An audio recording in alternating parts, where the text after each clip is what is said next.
Who will be the 49ers most improved player in 2021? Ooh, so I thought about this a little bit differently. I'm gonna cheat, Grant, because this is my topic. That's fair. The two players I thought about were potentially Eric Armstead or Ross Dwelly, but I'm gonna go a completely different direction with this. I'm going to say the offensive line is going to be the most improved aspect of this team from 2020 to 2021.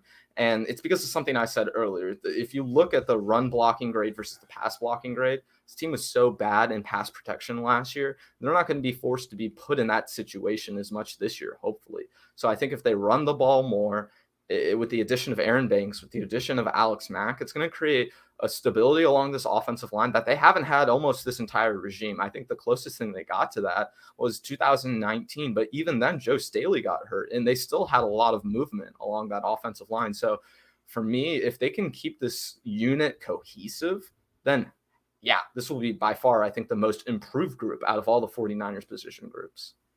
Absolutely. Okay. I'm going to go. I like how you did that. You switched it up a little bit with the group. Yeah. I'm going to go with the player. Okay. It's been hard. Ross Dwelly would be a great one. I wish it was Ross Dwelly. It should be Ross Dwelly. But I just don't, for whatever reason, him and Richie James just don't get the targets they deserve. And it's weird. And I don't get it.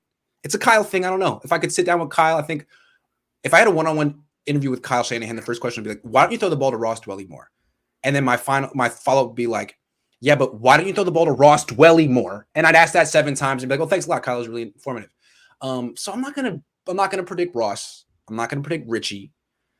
I'm gonna look on the defense. Okay. D'Amico Ryans is gonna have his own flavor on defense. He was a linebackers coach.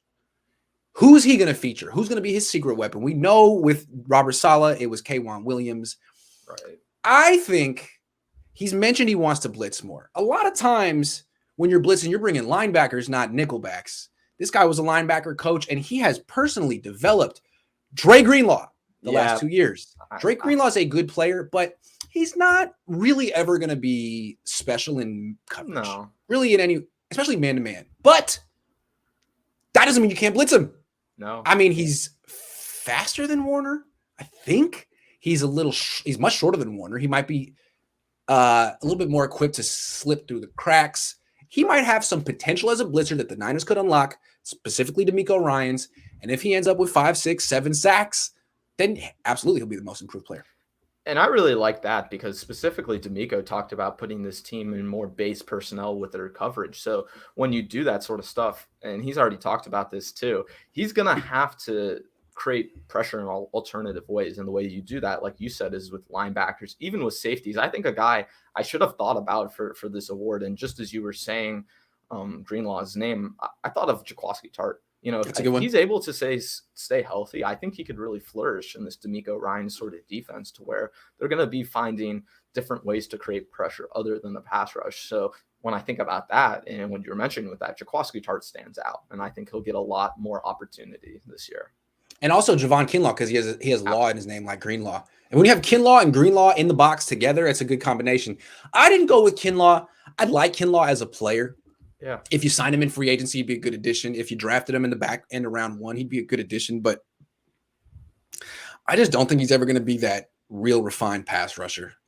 So I'm going Greenlaw. But he could be. I mean, if this dude ends up getting 8 sacks the way Kerry Hyder did last year, just kind of hustling and sticking with it, then yeah, I wouldn't write it off. He could do it. You don't have to be Nick Bosa to get 9 sacks in a season. I mean, no. If Eric Armstead could get 10, maybe Kinlaw could do it too, because they're very similar, very powerful. Do it. I mean, you know, there will be opportunity for this there team. Will. Another guy I want to mention, though, just going back to the offensive line, could be Mike McGlinchey, because if we're talking about the offensive line in continuity, we're adding 2 pieces next to Mike McGlinchey where there was all kinds of trouble last season. So I think it's just going to make his job a lot easier. So he could definitely be a most improved guy.